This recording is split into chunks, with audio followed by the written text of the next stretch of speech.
aquí. Quiero agradecer a Immunetec que me haya invitado, a Aurelio, que fue el partícipe de la idea. Y os vengo a hablar de envejecimiento. Esta mañana he estado en la SEMAL, en el Congreso de la Sociedad Española de Medicina Antienvejecimiento. Y bueno, es que hoy en día, ¿a quién no le gusta envejecer saludablemente, no? De hecho, lo he llamado rejuvenecer el envejecimiento a la ponencia. Entonces, si hablamos de envejecimiento, yo creo que hasta que me den el pasador, voy a decir pasa, porque no aparecía el pasador. Si vamos a hablar de envejecimiento, lo tenemos que definir. Entonces, cuando a mí me mandaron... Fenomenal. Muchas gracias. Cuando a mí me mandaron a hacer una de estas presentaciones hace ya tiempo, dije, ¿qué es el envejecimiento? Y me fui a la RAE. Bueno, que es que lo tenemos, no sé si lo veis. No lo veis. Porque yo quiero poner esto, ahí está, vale. Entonces, según la RAE, el envejecimiento es la acción y el efecto de envejecer. Soy un poco como mis hijos y dije, ¿y qué es envejecer? Bueno, pues la RAE dice que envejecer es hacer viejo a alguien o algo, ¿vale? Pero ¿qué es ser viejo? Bueno, pues ser viejo es la persona de edad, es decir, antiguo o del tiempo pasado. Por tanto, la RAE define el envejecimiento basado en la edad. Cuanta más edad tengamos, más viejos somos, más envejecidos estamos. Pero dije, ¿qué es el envejecimiento para los médicos? Y para los médicos el envejecimiento se caracteriza por una pérdida progresiva de la función fisiológica de nuestras células, de nuestros órganos, de nuestros tejidos. Es decir, el envejecimiento desde el punto de vista médico no tiene nada que ver con la edad. Yo puedo tener 80 años y tener una función fisiológica perfecta, y puedo tener 40 y tener una función fisiológica deteriorada, y estoy mucho más envejecido con 40 que con 80. Entonces me quedo con la tercera acepción de la RAE de envejecer, que es durar o permanecer por mucho tiempo. Entonces yo quiero eso, quiero durar o permanecer por mucho tiempo, pero yo le pongo un apellido y es con salud, ¿de acuerdo? Entonces, si veis en la pantalla la esperanza de vida a nivel mundial, la mayor, en todo el planeta las mujeres vivimos más que los hombres. Y como veis, en España tenemos una media de edad de las mujeres de 85 años y los varones de 80 años. Hace poco, en febrero de este año, en La Voz de Galicia, porque mis suegros son gallegos, entonces fui a verlos y leyendo el periódico me salió este artículo donde dicen que en la zona de Galicia, sobre todo de La Coruña, había mayores de 100 años 202 mujeres y varones 50. Dije, bueno, seguimos teniendo, igual que la esperanza de vida en el resto del mundo, las mujeres vivimos más que los hombres aquí. Pero quiero hacer la diferencia entre el health span y la life span. Es decir, una cosa es la esperanza de vida media, es decir, cuántos años vivimos, que sería la life span, y otra cosa es la health span, es decir, cuántos de esos años los vivimos con salud. Entonces, si veis en la pantalla, en Europa, en América, en las regiones del Pacífico Oeste, la edad media de life span está por encima de los 75 años, pero a mí realmente lo que me interesa es la línea verde homogénea, que es la health span, es decir, los años que vivimos saludables. Por tanto, en mi presentación, que estaba animada, lo que yo quiero es aumentar la health span. Hombre, evidentemente, si vivo muchísimos años con una life span muy larga y una health span larguísima, estupendo. Pero si tengo una life span muy larga, pero desde 30 años antes estoy fatal, realmente no sé si merece la pena. Entonces, el pro-aging, el envejecimiento saludable, implica alargar esa health span. Es decir, lo que queremos hacer es que la edad cronológica sea diferente a la edad biológica. ¿Sabéis quién es este señor? ¿Sí? ¿No? ¿Solo decirme sí o no? No.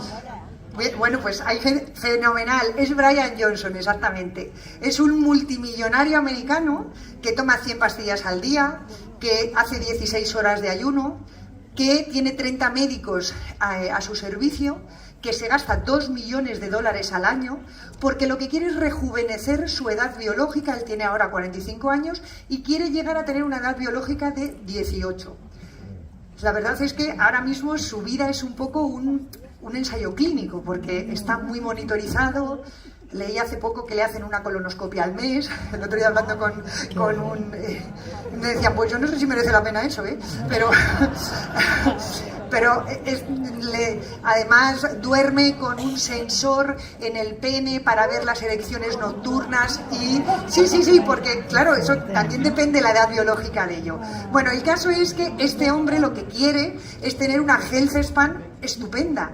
Quiere seguir creciendo, quiere... ¿qué pasó?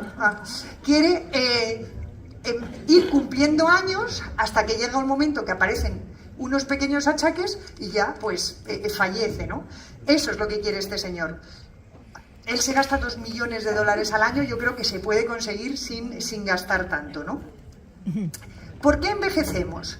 Bueno, pues se lo debemos, el poder decir que envejecemos porque nos oxidamos, al doctor Hartmann. El doctor Hartmann es el padre de la teoría de los radicales libres. Y él ya casi a principios del siglo XX lo que decía es que envejecemos porque nos oxidamos, y además empezó a darle mucho papel a la mitocondria. Envejecemos porque esa mitocondria empieza a estar disfuncional y eso es lo que hace que poco a poco vayamos teniendo enfermedades y vayamos envejeciendo. ¿Y qué ocurre cuando envejecemos? Es decir, está claro que envejecemos porque nos oxidamos. ¿Pero qué es lo que ocurre? Bueno, pues eso se lo debemos a este otro doctor. Este es español, es el doctor Carlos López Otín, que en el año 2013 publicó un artículo donde describió los hallmarks del envejecimiento, es decir, los sellos que marcan al envejecimiento. 10 años más tarde, en el 2023... porque en ese 2013 describieron 9 características que marcaban el envejecimiento.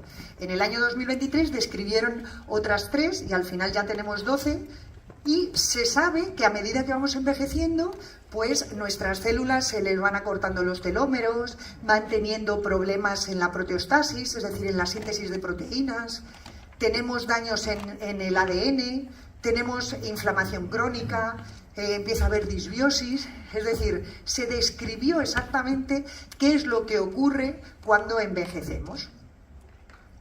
Entre el año 2013 y el año 2023, son 10 años de diferencia, hay 300.000 artículos publicados a nivel científico que están estudiando qué es lo que podemos hacer para que ese envejecimiento se ralentice. Porque, como os digo, ese artículo del 2013 fue como el pistoletazo de salida de, si ya sabemos lo que ocurre cuando envejecemos, podemos atajar eso que ocurre, ¿no? Si no sabemos lo que pasa, no le podemos poner remedio. Por tanto, el envejecimiento es algo que nos preocupa a todos, como a todos los científicos, es decir, a todos los médicos, evidentemente a los pacientes también, pero a todos nos debe preocupar como personas, porque desde que nacemos casi que estamos envejeciendo, ¿no? Nos oxidamos porque tenemos radicales libres. Entonces podéis decir, jolines, pues que no los produzcamos. Bueno, los radicales libres sabemos que son necesarios. Son necesarios porque funcionan, entre otras cosas, como moléculas de señalización. El problema es que cuando somos jóvenes, cuando tenemos salud, esos radicales libres se eliminan rápidamente, entre otras cosas, por el nivel de glutatión que tengamos, pero también por ciertas vitaminas como la A, la C o la E, que son antioxidantes. El problema es cuando esos radicales libres se producen en exceso y entonces se produce un estrés oxidativo y eso es lo que nos hace enfermar. Por tanto, ese estrés oxidativo es el mecanismo clave en muchas enfermedades. ¿Qué produce radicales libres? Pues fijaos, cuando fumamos estamos produciendo radicales libres, estamos atacando a nuestro propio organismo. También, por ejemplo, la radiación, tanto la solar o las radiaciones ionizantes. La contaminación, vivir en un sitio sumamente contaminado, hace que nuestro organismo nuestros pulmones estén respirando un aire que no es sano y también vamos a producir radicales libres. La disfunción mitocondrial de la que os hablaba antes. La mitocondria es fundamental para que nuestras células funcionen correctamente porque es el orgánulo que produce la energía. Si tenemos una disfunción mitocondrial no vamos a producir energía y al final las células se van a ver afectadas. El ejercicio extremo es un productor de radicales libres. El hacer ejercicio moderado todos los días es lo mejor que podemos hacer. Y lo peor que podemos hacer es: no, yo no hago nada de ejercicio entre semana, que eso me lo dicen muchos pacientes, pero bueno, el sábado juego 3 horas al pádel, digo, haces un flaco favor a tu organismo. Es decir, si el músculo no está adaptado a hacer 3 horas de ejercicio, te aseguro que se está oxidando en exceso. Por eso ese ejercicio extremo o ese ejercicio en alguien que no esté adaptado es un productor de radicales libres. El estrés, tanto físico como mental, también hace que nuestro organismo produzca más radicales libres.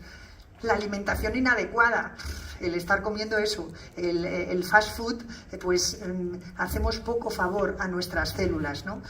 El tener inflamación crónica, es decir, cuando ya hay ciertas enfermedades, es como el pez que se muerde la cola, el estrés oxidativo nos hace enfermar, pero la enfermedad a su vez hace que generemos más radicales libres. Y los medicamentos, muchas veces el tomar fármacos para diferentes enfermedades, como decía un profesor mío en la facultad, es que realmente el fármaco es un mal menor, es decir, te están tratando unas cosas, pero te están afectando otras. Por tanto, si tenemos en cuenta todo esto, pues estamos muchas veces rodeados de factores que nos hacen tener un estrés oxidativo aumentado. ¿Y qué ocurre si hay un exceso de oxidantes? Pues está claro, no tenemos un equilibrio. Es decir, si tenemos más oxidantes que antioxidantes, pues nos oxidamos y nos pasa como a esta manzana. Es decir, en la manzana se ve claramente. En nuestras células ocurriría lo mismo y nuestra piel muchas veces es el reflejo de nuestro interior. Hay personas que tienen una edad cronológica realmente joven, pero les ves la piel y dices, uff, como sus órganos estén como su piel, realmente está muy envejecido, ¿no? Porque la piel la tenemos a flor de piel, nunca mejor dicho, y está expuesta sobre todo a, por ejemplo, a esa radiación solar que nos hace envejecer. ¿Qué tenemos que hacer para recuperar el equilibrio? Bueno, pues está claro, tenemos que disminuir los radicales libres, aumentar los antioxidantes y de esa forma alcanzaremos el equilibrio. ¿Cómo vamos a disminuir los radicales libres? Pues hay cosas que sí que podemos hacer, es decir, los que fumen, dejen de fumar, por ejemplo. Es decir, ya están haciendo un favor a su organismo si no le están sometiendo a ese exceso de humo, a ese exceso de nicotina. Más cosas que podemos hacer: protegernos de la radiación. Es decir, no es malo tomar el sol, pero no es bueno a las 3 de la tarde ponerse sin protección a tomar el sol. Protejámonos. La contaminación, bueno, lo suyo sería que todos pudiéramos vivir en el campo y alejados de la contaminación, pero muchas veces eso no es posible. Pero sí que lo que podemos hacer es, siempre que tengamos un momento libre, pues que vayamos a pasar nuestro tiempo pues en sitios, bueno, pues abiertos y en contacto con la naturaleza, que eso es bueno no solo para disminuir la contaminación, sino también para disminuir de mucha contaminación cerebral, ¿no? Podemos hacer ejercicio, pero no extremo, es decir, podemos hacer un ejercicio más moderado. El estrés, vamos a intentar disminuirlo, que yo sé que es fácil decirlo, pero no es solo disminuir el estrés, sino también aprender a gestionar ese estrés. La alimentación, evidentemente, la podemos hacer adecuada. Es una de las cosas que esta mañana repetía, es que la forma mejor de atajar esas señales del envejecimiento es con una correcta alimentación. Eso es lo que está en nuestra mano. Y luego, en el caso de la inflamación y los medicamentos, pues hombre, si nos cuidamos, tomaremos menos medicamentos y a su vez tendremos menos producción de radicales libres. ¿Y cómo podemos aumentar los sistemas antioxidantes? Bueno, en nuestro organismo tenemos 2 formas de antioxidarnos.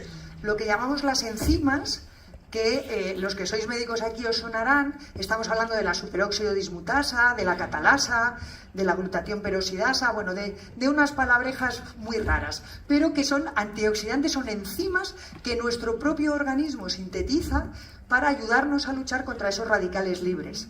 Y esas enzimas se producen, entre otras cosas, por un factor de transcripción que se llama NRF2, que ese seguro que sí que os suena, porque sabéis que cuando hablamos de los boosters, es uno de los factores o sea, es el NRF2 una de las cosas que estimula esos boosters. Bueno, pues ese factor de transcripción estimula la síntesis de esas enzimas.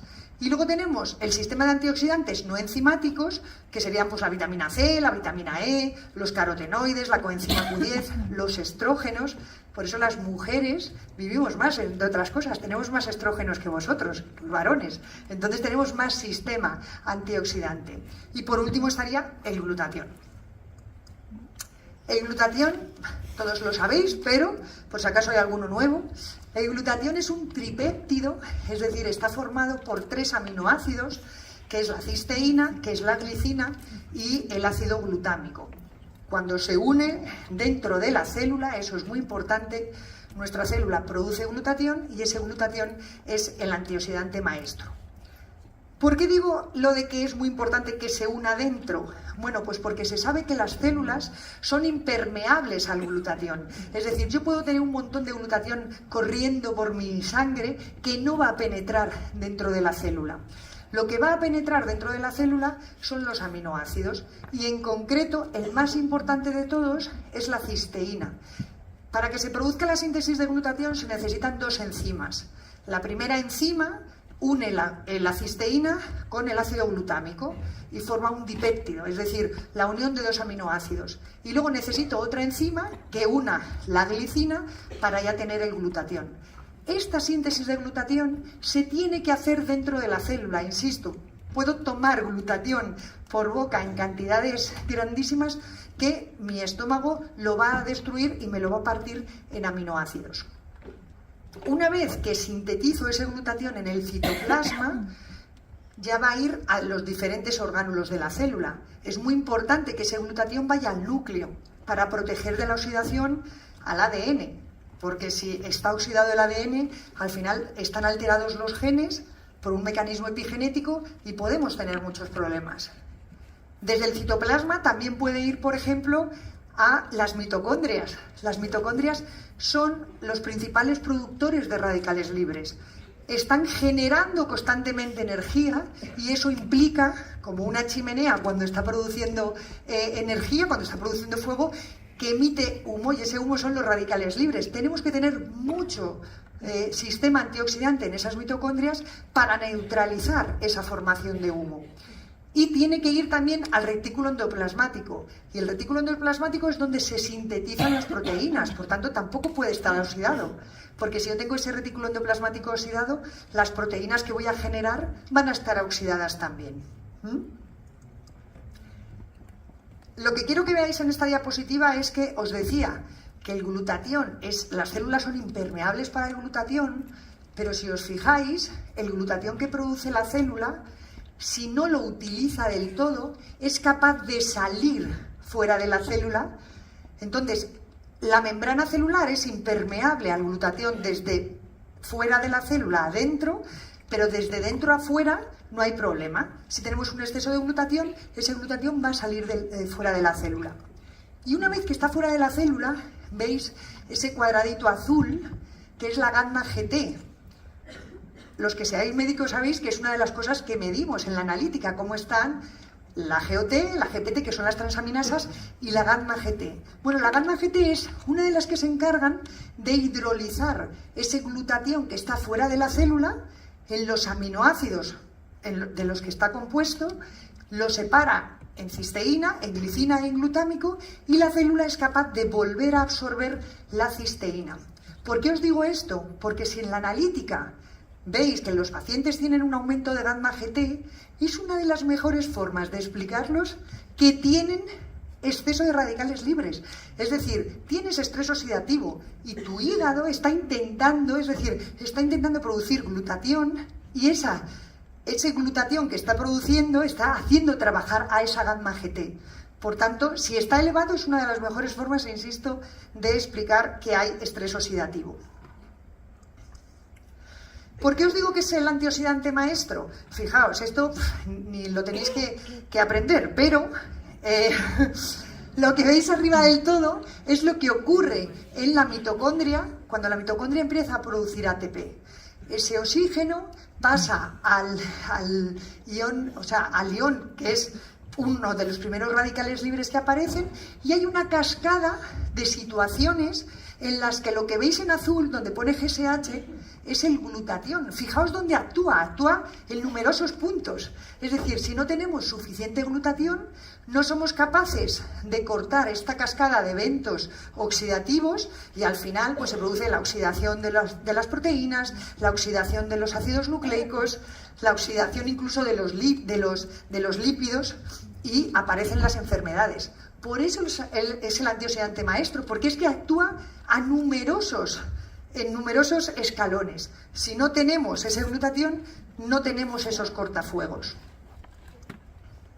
Las enfermedades relacionadas con el estrés oxidativo son muchos, incluidas el envejecimiento, pero fijaos, quiero que os fijéis en esto. Las situaciones que están relacionadas con el déficit de glutatión están claramente estudiadas, es decir, el envejecimiento como tal, pero también enfermedades como el Alzheimer, el cáncer, la enfermedad hepática crónica, el deterioro cognitivo, es decir, siempre que hablamos de, tengo demencia, ¿tendré Alzheimer? Bueno, el Alzheimer es una de las demencias fundamentales, el 75% de las demencias son Alzheimer, pero también hay deterioros cognitivos que pueden llegar a ser demencia sin ser Alzheimer y está implicado el estrés oxidativo. La diabetes, el HIV, la hipertensión, la infertilidad, el lupus, la esclerosis múltiple, la enfermedad de Parkinson, o sea, cientos de enfermedades están producidas o están relacionadas con el déficit de glutatión. Sabemos que según vamos cumpliendo años, la cantidad de cisteína que tenemos en nuestro plasma disminuye, pero no porque nos lo haya dicho alguien porque le ha parecido, sino porque hay estudios. Es decir, este es del año 98 y como veis la primera columna es la cantidad de cisteína que hay en plasma en las personas entre los 20 y los 29 años.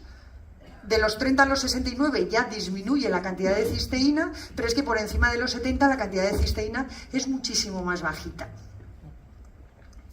Y el nivel de glutatión intracelular, esto es muy importante, si sois capaces de medir alguna vez la cantidad de glutatión, hay que medirlo dentro de las células, no me vale que te digan cuánto glutatión hay en plasma, porque ese realmente no es el eficaz es el que está dentro de las células.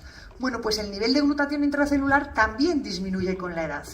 Esto es un estudio que se hizo solo en mujeres y la barra blanca, como veis, entre los 30 y los 40 años tenemos un nivel de glutatión bastante aceptable, entre los 50 y los 60 baja considerablemente y por encima de los 70 incluso está un poco más alto que entre los 50 y los 60, pero sigue estando bajito en relación a las personas por debajo de los 40.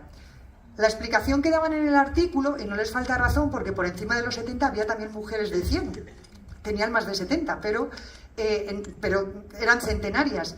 Es que posiblemente han llegado a 100 años porque tenían los niveles de glutatión más altos. No es que según vamos cumpliendo años el glutatión aumenta, no, sino que posiblemente lleguemos a más viejos, la palabra no es más viejos, sino a cumplir más años porque tenemos más glutatión en nuestra sangre, en nuestras células, vamos.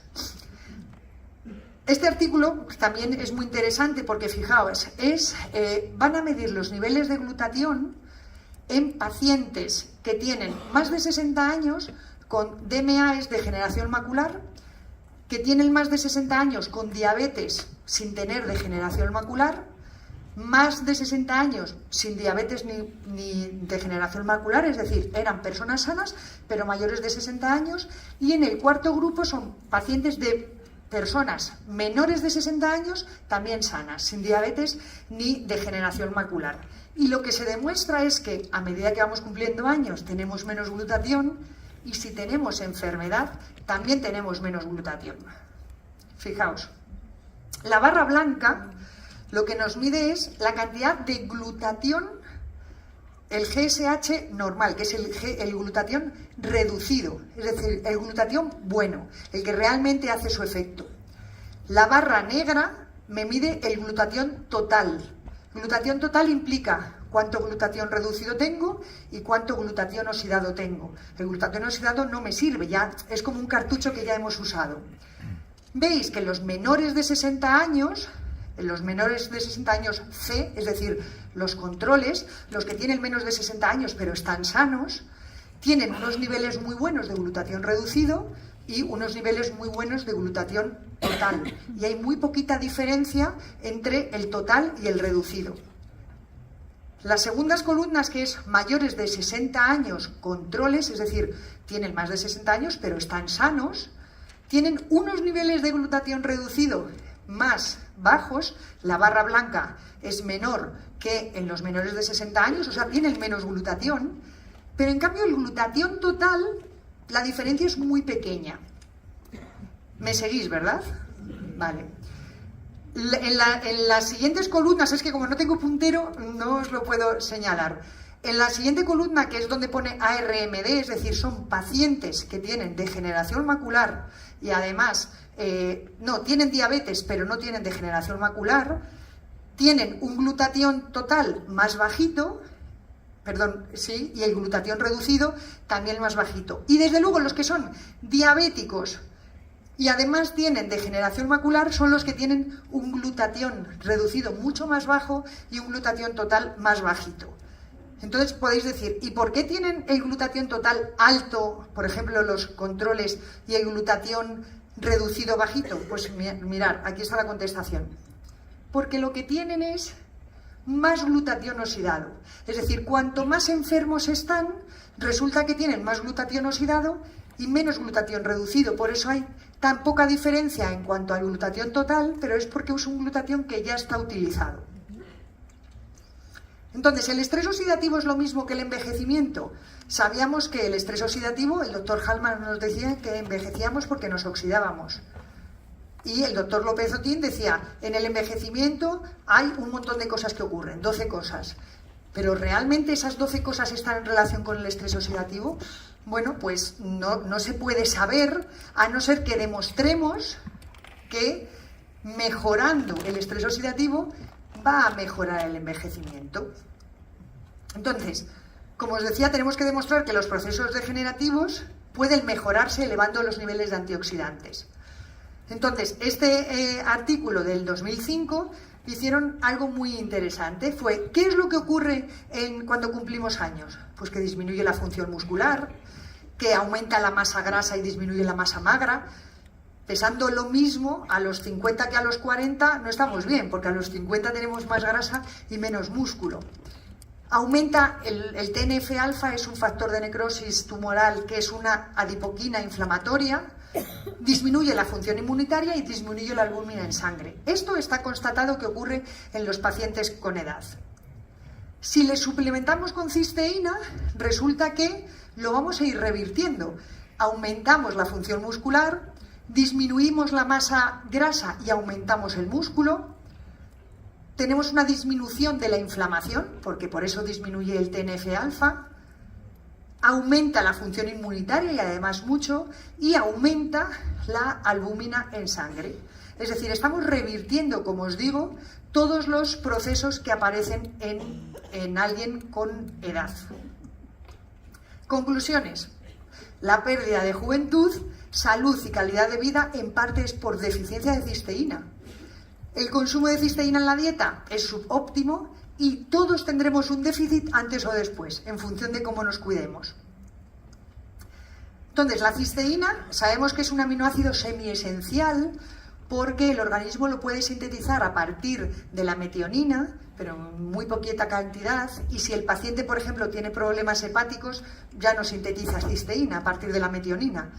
La cisteína se oxida muy fácilmente porque es muy inestable y su forma de disulfuro se llama cistina, es decir, la cisteína tiene un SH, ese radical de azufre, que es lo que le hace ser tan sumamente inestable.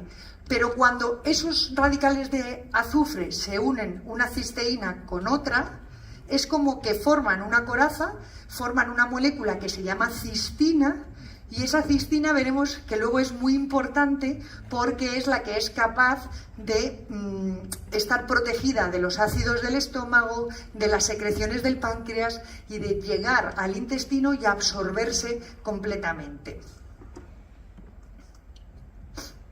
La mayoría de estudios clínicos sobre suplementación con cisteína se han hecho o bien con el NAC, que es la N-acetilcisteína, o bien con un aislado de proteína de suero de leche sin desnaturalizar, rico en cisteína de origen natural, que os suena un poco, ¿no? Bien.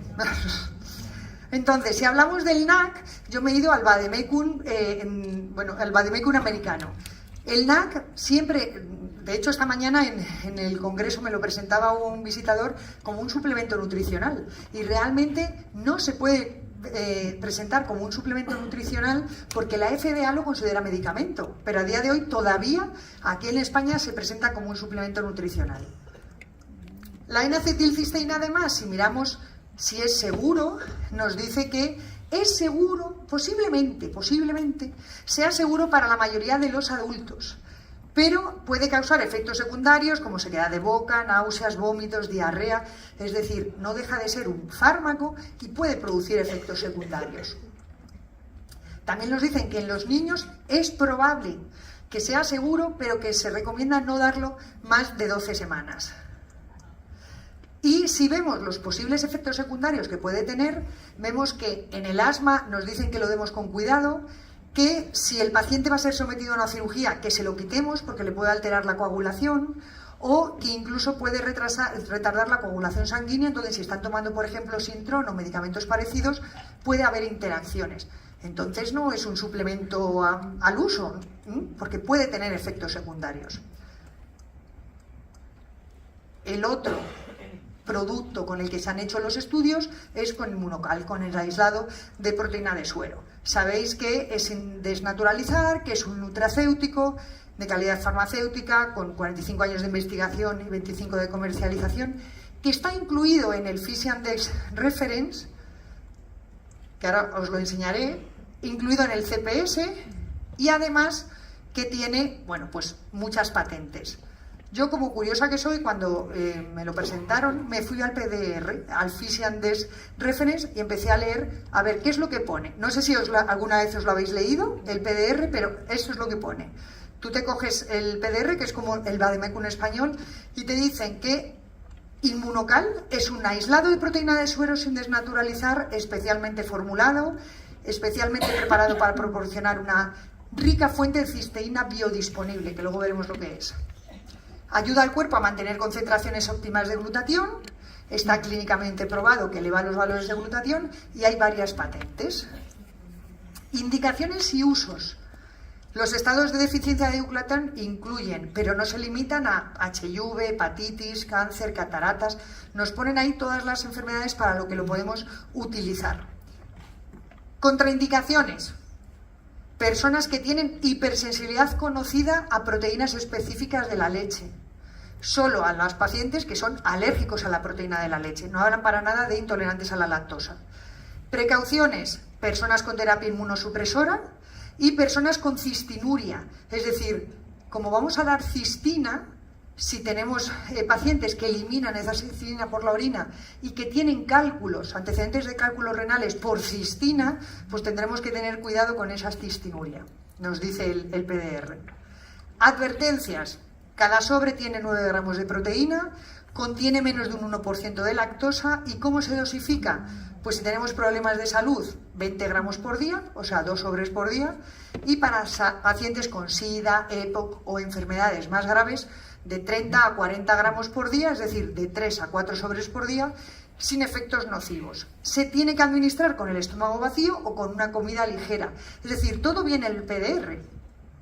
Y además nos dicen que no hay riesgo de sobredosis y que puede haber reacciones adversas tipo hinchazón y calambres gastrointestinales si no se rehidrata bien, es decir, si os tomáis el polvo casi sin agua, pues claro, al final cuesta digerirlo, o puede haber una erupción transitoria similar a la urticaria si hay una reacción de desintoxicación severa.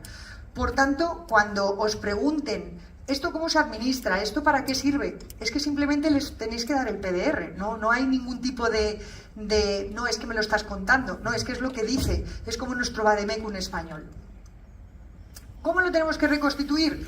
Es un aislado de proteína, deshidratado, por tanto hay que rehidratar adecuadamente, lo ideal es consumirlo después de mezclar, y si se premezcla para consumo posterior, nos dicen que hay que refrigerarlo. Y en la comida estábamos hablando de, claro, es que no se puede utilizar cucharilla de metal. No, realmente no hablan de cucharilla de metal. Lo que nos dicen es que no utilicemos líquido caliente para rehidratarlo, porque entonces sí que lo podemos desnaturalizar, y que no usemos licuadora de alta velocidad, porque entonces también lo podemos desnaturalizar. Y lo más importante es que es una proteína de suero sin desnaturalizar, y eso es lo que realmente le da el valor al producto. Entonces, para hablar de la desnaturalización, yo creo que tenemos que contar brevemente qué son las proteínas. Los que sois médicos, perdonadme, pero yo creo que es importante recordarlo. Las proteínas son una secuencia de aminoácidos. Esos aminoácidos, como os digo, se sintetizan en el ribosoma, en una parte de la célula, y se van sintetizando aminoácidos que se van uniendo como ese collar que vemos ahí. Pero las proteínas tienen una estructura, hay 4 niveles de estructura. Según salen de ese ribosoma y son un aminoácido tras otro, estamos hablando de que esa proteína está en una estructura primaria. Cuando esa proteína empieza a adquirir ciertas formas, porque se empiezan a hacer uniones entre puentes de hidrógeno y empiezan a tener esa forma de espiral, esa proteína ya está en una forma secundaria. Hay una estructura terciaria en la que ya es un verdadero bucle, y es donde se empiezan a establecer las uniones de los puentes disulfuro de las proteínas entre sí, y luego una estructura cuaternaria, que es cuando se unen varias proteínas entre sí. ¿Por qué os digo esto? Porque fijaos, si miramos esta tabla, que seguro que todos conocéis, de donde vemos qué proteínas tiene la proteína de leche materna y la proteína de vaca, vemos por un lado que una principal diferencia entre la leche de vaca y la leche materna es que la leche de vaca tiene mucha caseína y la leche materna prácticamente no tiene. Donde hablamos de 26 gramos por litro frente a 3,2. La diferencia es considerable. La caseína es la principal proteína que no está en el suero de leche. Realmente las proteínas que están en el suero de leche son la beta-lactoglobulina, pero fundamentalmente las que más nos interesan son la alfa-lactoalbúmina, la albúmina y la lactoferrina. Como veis, la leche materna tiene más alfa-lactoalbúmina, tiene más albúmina y tiene más lactoferrina que la leche de vaca. ¿Por qué son estas tan importantes? Porque si nos fijamos en la cantidad de cistina o en la cantidad de cisteína que tienen estas proteínas, son las que más tienen. Por ejemplo, la alfa-lactoalbúmina tiene 8 cisteínas, que al final son 4 cistinas. Lo vais a ver mejor aquí. Mirad, esta es la composición de la alfa-lactoalbúmina, es decir, tiene 123 aminoácidos, y esos enlaces que veis, ¿ves? Cis se une con otro cis que está allá arriba. Cis es aminoácido cisteína. Y esto es los puentes, es porque esa cisteína, que es la 120, resulta que está unida por un puente disulfuro con la cisteína de ahí arriba.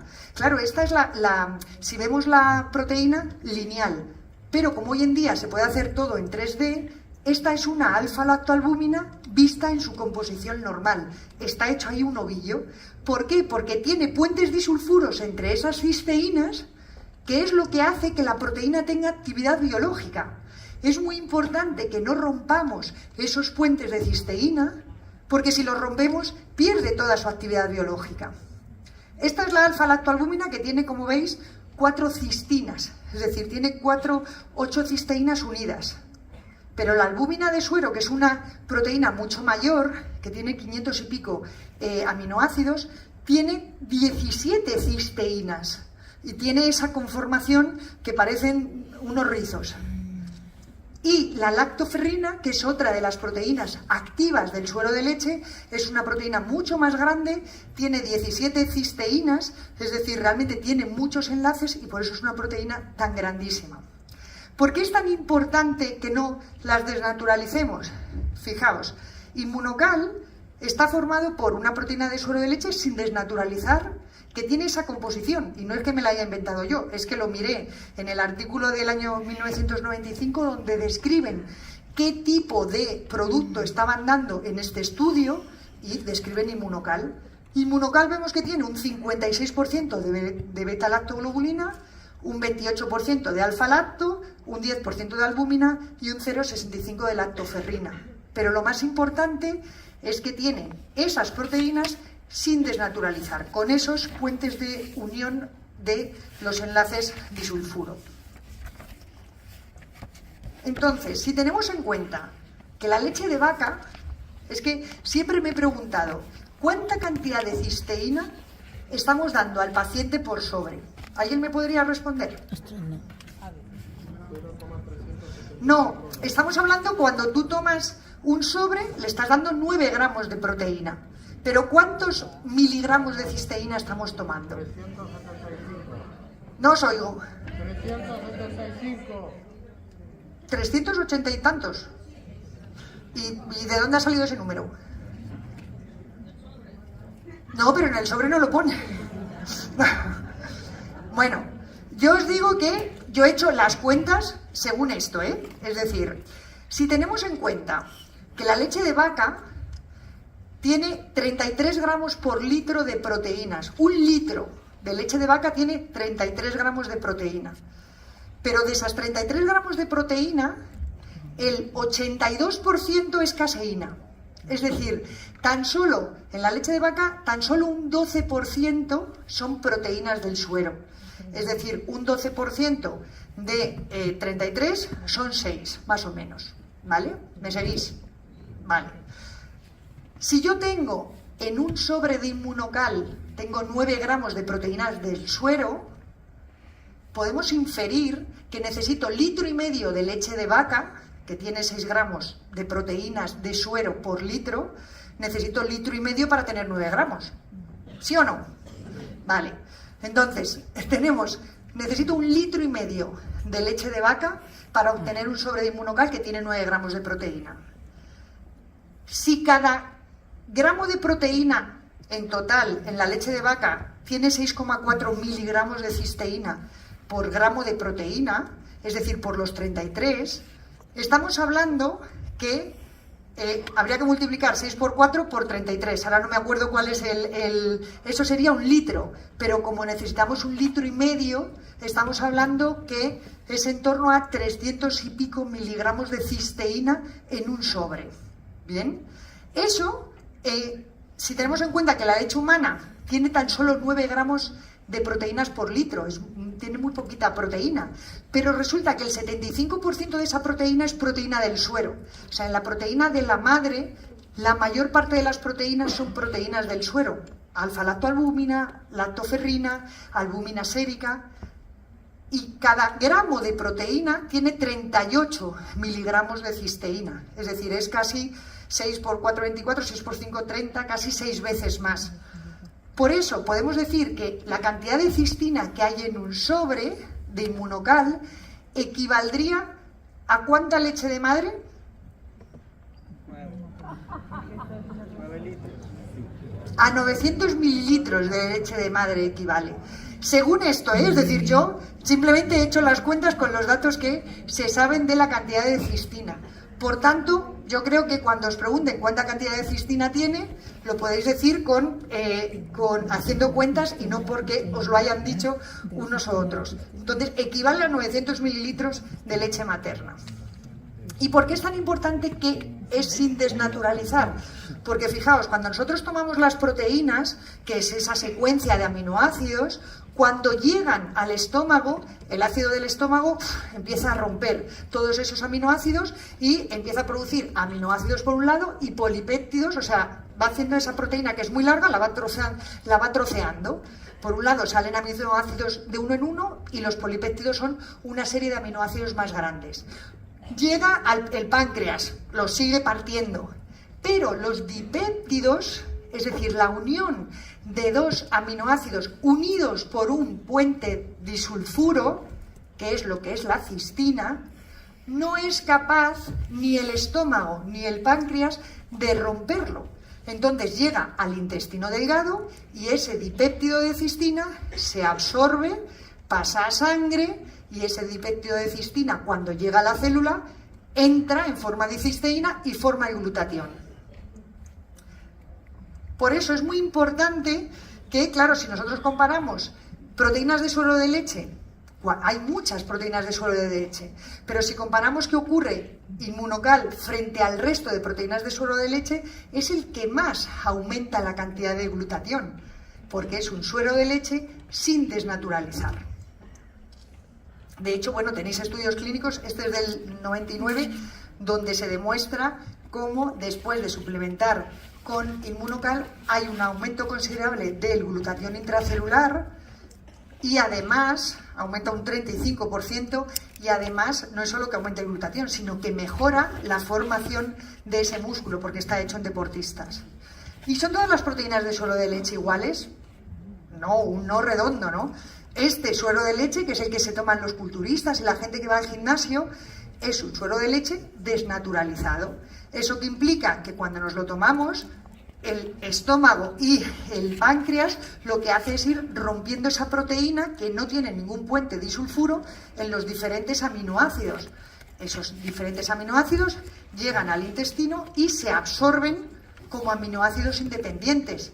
Hombre, son muy importantes para nuestros músculos, porque cuando llegan al músculo se van a unir y entonces nos hacen generar masa muscular.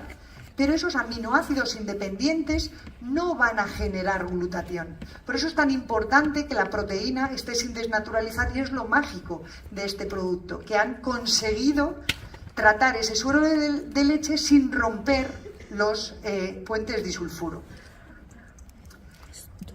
Por tanto, también se ha visto, por ejemplo, que en los pacientes que tienen obesidad tienen un aumento del glutatión oxidado y un aumento de los productos que se miden para ver cómo está su ADN, para ver cómo están sus lípidos, lo tienen todo aumentadísimo. Las personas simplemente por tener obesidad, aunque no tengan enfermedad, y por el hecho de disminuir de peso, van aumentando los niveles de glutatión porque mejoran ese estrés oxidativo. Por tanto, a los pacientes que tienen obesidad, si les damos Inmunocal, que les damos una fuente de producción de glutatión, les estamos ayudando simplemente por darlo a luchar contra ese estrés oxidativo que tienen sí o sí por tener exceso de peso. Si además los hacemos perder peso, mucho mejor. Por eso, yo os quería plantear si hacemos un reto de 15 días. ¿Estáis dispuestos? Venga, va. Vale. Porque yo lo que os sugiero es, mirad, por cada 2 sobres de Inmunocal estáis tomando 18 gramos de proteína, que es una ración buenísima de proteína. De hecho, yo a mis pacientes cuando los pongo a perder peso, muchas veces les doy 15 gramos de proteína por dosis. Con 2 sobres de Inmunocal lo tendríamos cubierto. Si vosotros durante 15 días desayunáis como proteína, solo 2 sobres de Inmunocal, pero no pongáis más proteína en el desayuno, y en la cena ponéis 2 sobres de Inmunocal, que serían otros 18 gramos de proteína, y en la comida hacéis una dieta equilibrada, pues una verdura, una proteína animal, en 15 días me tenéis que contar lo que os pasa. Y lo que os pasa va a ser maravilloso. ¿Estáis dispuestos a hacerlo? Uy, he oído un sí muy pequeño, ¿eh? Vale, porque otra vez que nos encontremos me tendréis que contar qué es lo que ha pasado. Es decir, podemos estar dando al organismo antioxidantes y a su vez estar preservando la masa muscular y haciendo perder masa grasa. O sea, podéis combinar la Inmunocal no solo para tratar enfermedades, sino para mejorar ese exceso de grasa que todos en mayor o menor medida podemos tener. Por tanto, es momento de dudas. Si tenéis alguna duda, es hora de resolverla y si no, pues doy paso al siguiente ponente, que seguro que estáis deseando oírlo. ¿Dudas?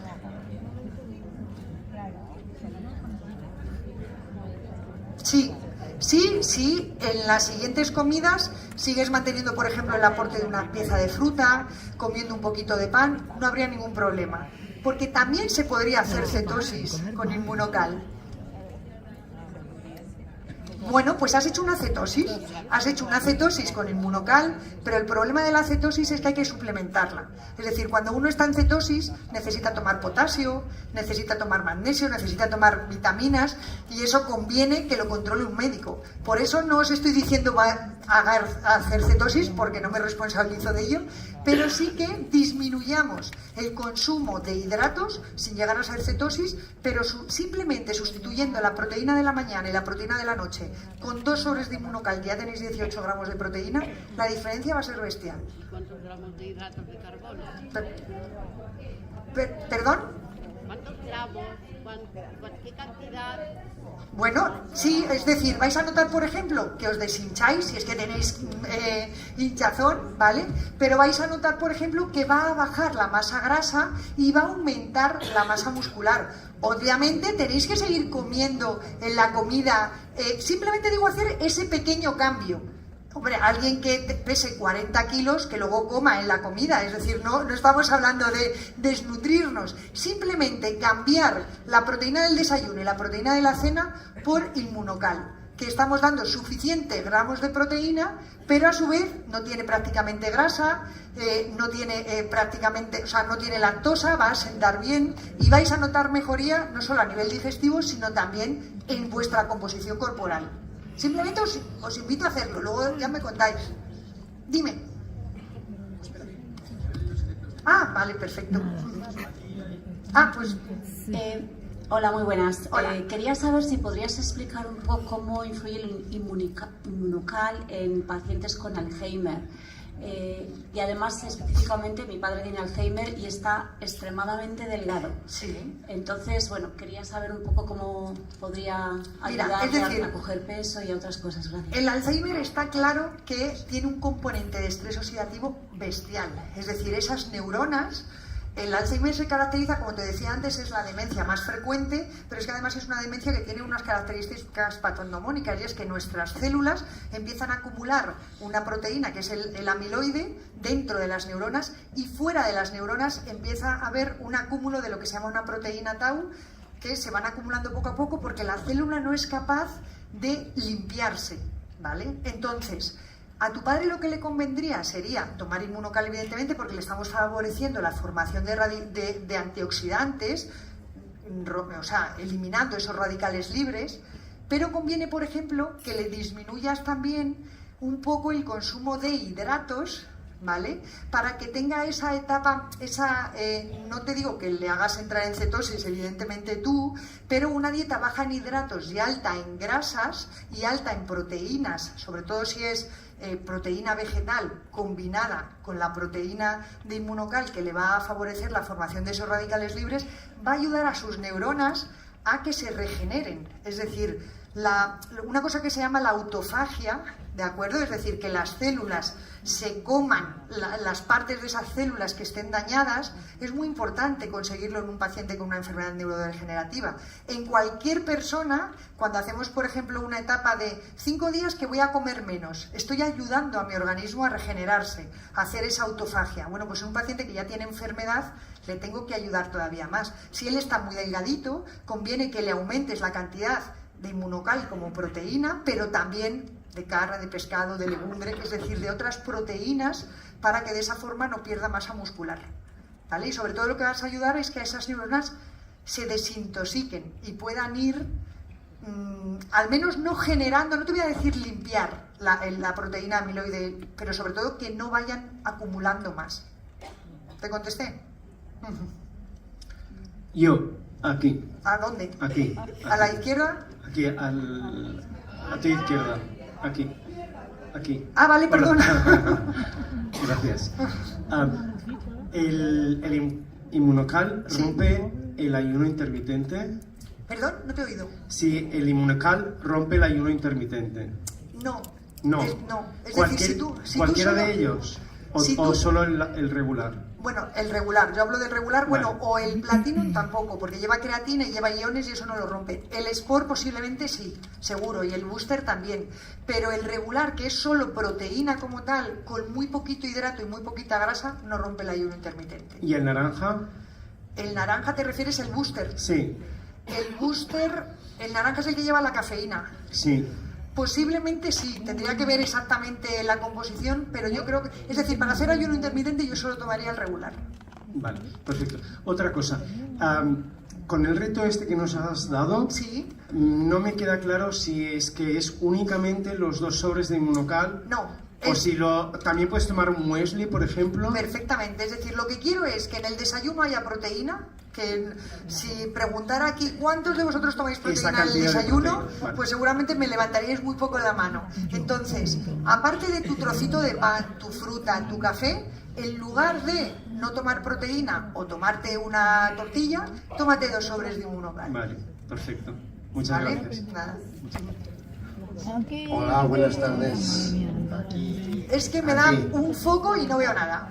Pero bueno, aquí A su vale. derecha, a su derecha. Yo, lo que ha dicho usted del ayuno ese de los 15 días, Sí. sabe usted que... No es ayuno. O sea, no es. Bueno, yo no sí, estoy a diciendo ver, sí, ayuno. no, bien, el programa este. de Sí. a partir de ciertas edades, sabe usted que la presión arterial y el colesterol y etcétera están ahí dentro. Sí. ¿En qué ayuda eso? ¿En qué ayuda? Pues Sí. mire, una de las cosas que se ha visto, por ejemplo, para aumentar la health span de la que hablaba antes, de la vida, o sea, la vida saludable, sí, es que tenemos que aumentar el consumo de proteína a partir de los 50 años. Pero se ha visto que a partir de los 65 el consumo de proteína es fundamental. Y se ha visto por grandes cohortes, estudios que se han hecho en cientos de personas, que por encima de 65 años, si no tomamos suficiente proteína, la posibilidad de tener un accidente cardiovascular o se aumenta muchísimo la mortalidad. Entonces, por encima de los 65 años hay que tomar mucha cantidad de proteína. Inmunocal te puede ayudar en el sentido de que estás tomando 18 gramos de proteína sin prácticamente poner calorías y sin prácticamente poner hidrato de carbono. Estás ayudando a tu músculo a tener aminoácidos para reconstituirse y ayudando a tu organismo a producir glutatión, que es el antioxidante. Entonces, si tú tomas tus 2 sobres por la mañana, tus 2 sobres por la tarde y encima haces una alimentación, te cuidas un poco la alimentación, vas a disminuir la hipertensión arterial, el colesterol va a disminuir seguro, es decir, va a mejorar, entre otras cosas, que si tu músculo no se pierde, vas a tener menos disfunción muscular, las mitocondrias, que sobre todo las tenemos en el músculo, van a funcionar mejor y tú te vas a encontrar mucho mejor, no solo físicamente, sino las células también van a funcionar mejor. ¿Y de cara al corazón qué problema hay? ¿Qué problema crees tú que puede haber? Yo no estoy diciendo solo tomar, es decir, a ver si me estáis entendiendo mal y mañana resulta que estáis todos desnutridos. No, vamos, yo estoy diciendo simplemente poner proteína en el desayuno y proteína en la cena en forma de, que son 18 gramos de proteína, que estoy seguro que muchos de vosotros no tomáis tanta proteína ni en el desayuno ni en la cena, ¿vale? Porque las cenas muchas veces se hacen livianas, no se toma proteína animal y es conveniente tomar en la cena también. Y de cara al corazón, el corazón es el principal músculo que tenemos, que además está constantemente bombeando, que necesita energía constantemente y que conviene que esas mitocondrias estén bien. Yo no veo ningún problema en darle proteína y quitarle radicales libres. Ningún problema. ¿Ok? Ya quiero que me cuentes qué tal te ha ido después de esos 15 días. Hola, aquí. A la derecha. Varias preguntas.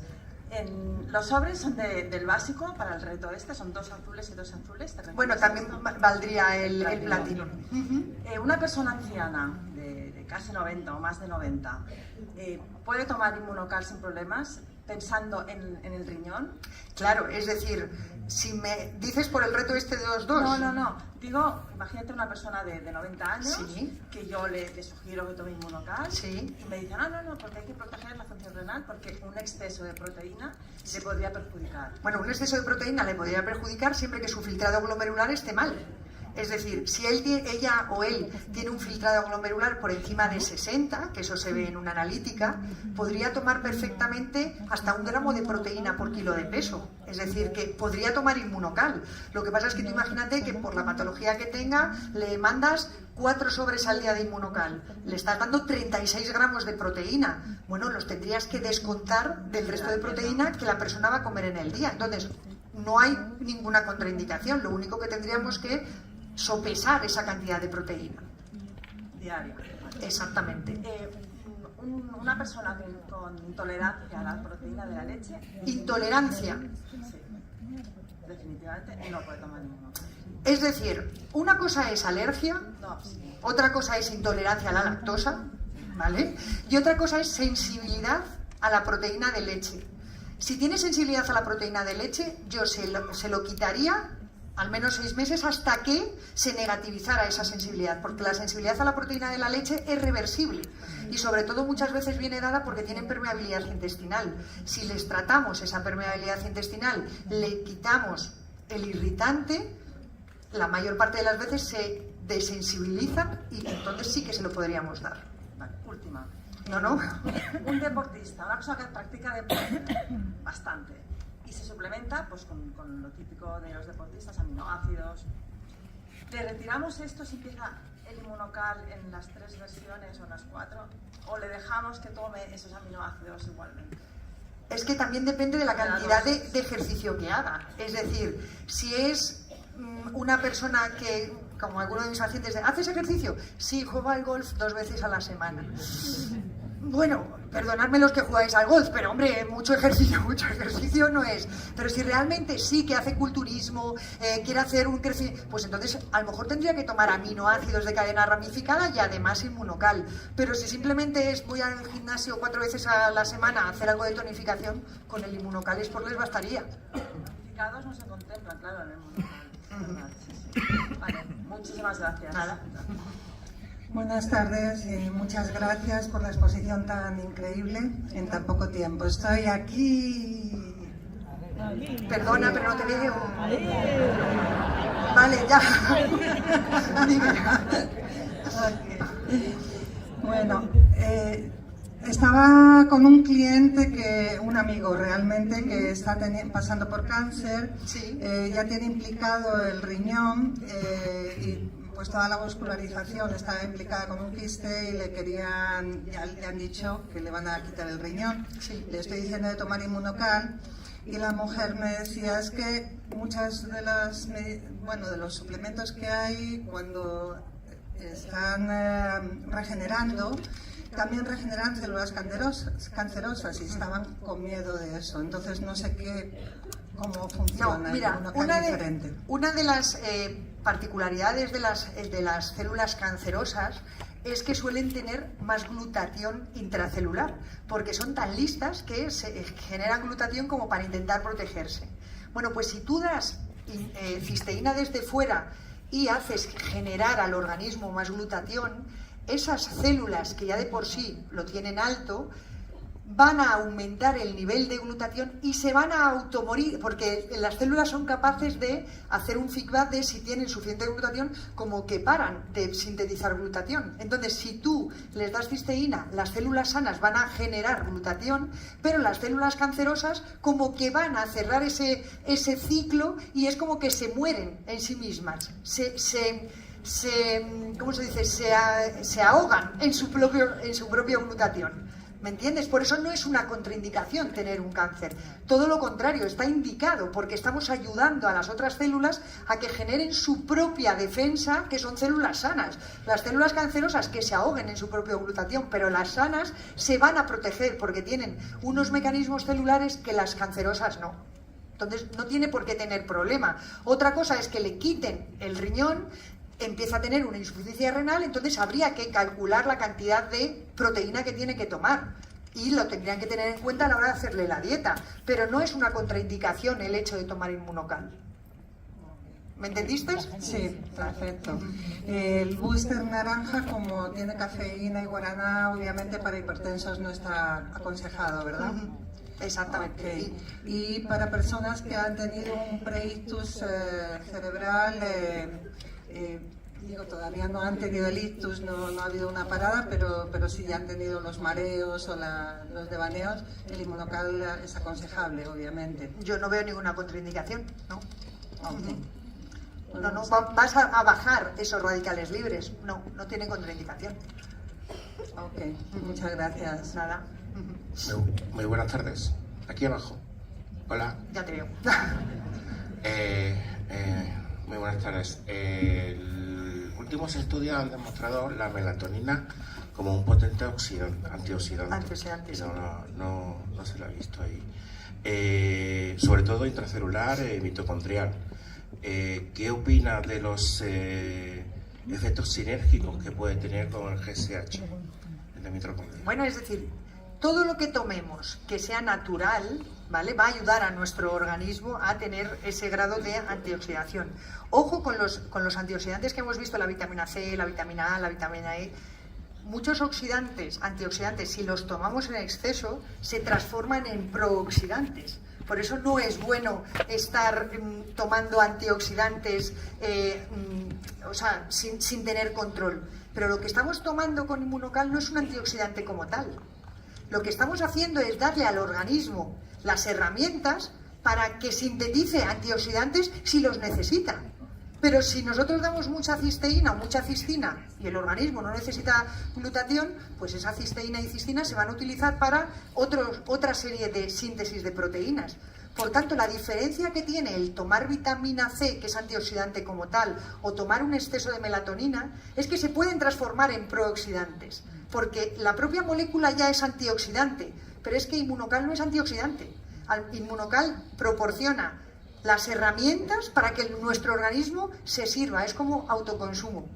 ¿Me entiendes? Entonces, claro que pueden ser sinérgicos, pero de abusar de algo, preferiría abusar de darle al organismo que se sirva, que no de darle el antioxidante como tal, porque sí que puede tener efectos secundarios.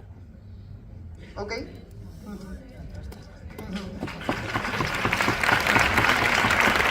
¿Más dudas? Pues... dime.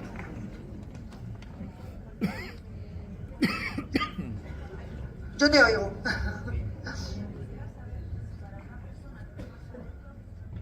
Sí. No. Pregunta la compañera que si toman Xarelto, que es un tipo de anticoagulante, que si puede haber algún tipo de contraindicación.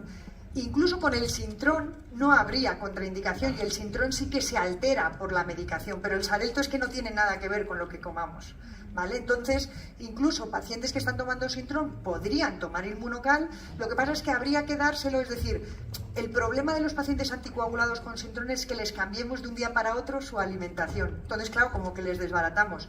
Pero si se lo vamos introduciendo poco a poco, al final lo que van a tener que hacer es irles ajustando las dosis de Sintrón en función del INR. Pero en concreto con el Xarelto, que no se altera, no habría ninguna contraindicación.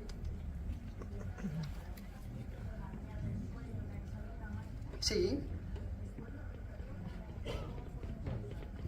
Bueno, alguien que tiene una CPAP, porque tiene apnea del sueño, casi seguro que es porque tiene un exceso de grasa visceral, es decir, porque tiene obesidad. Hay pacientes que no los ves aparentemente muy gordos, pero que cuando les haces una impedancia sí que tienen exceso de grasa visceral y es lo que les está produciendo esa apnea del sueño. Por tanto, lo primero que tendríamos que hacer es intentar que ese paciente perdiera peso, ¿vale? Pero claro, si el paciente tiene apnea del sueño, tiene poco oxígeno disponible y entonces va a hacer que esas células encima estén sufriendo más y estén produciendo más radicales libres. Es como si viviera en lo que os he enseñado de una fábrica, como si viviera al lado de una fábrica, porque no está bien oxigenado. Entonces, por eso está produciendo radicales libres. Si tú le das Inmunocal, le vas a ayudar a esa antioxidación, pero además tendría que hacer algo para intentar perder peso y mejorar otros posibles efectos que le hagan, otras posibles causas de producción de radicales libres. ¿Vale? Dime. Espera, es que me está preguntando ella.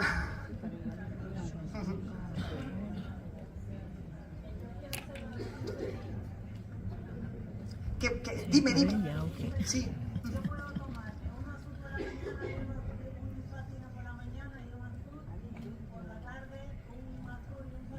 Sí, perfectamente. Ok. Bueno, me están diciendo que tiene que venir el siguiente ponente. De verdad, muchísimas gracias. Espero que os haya servido.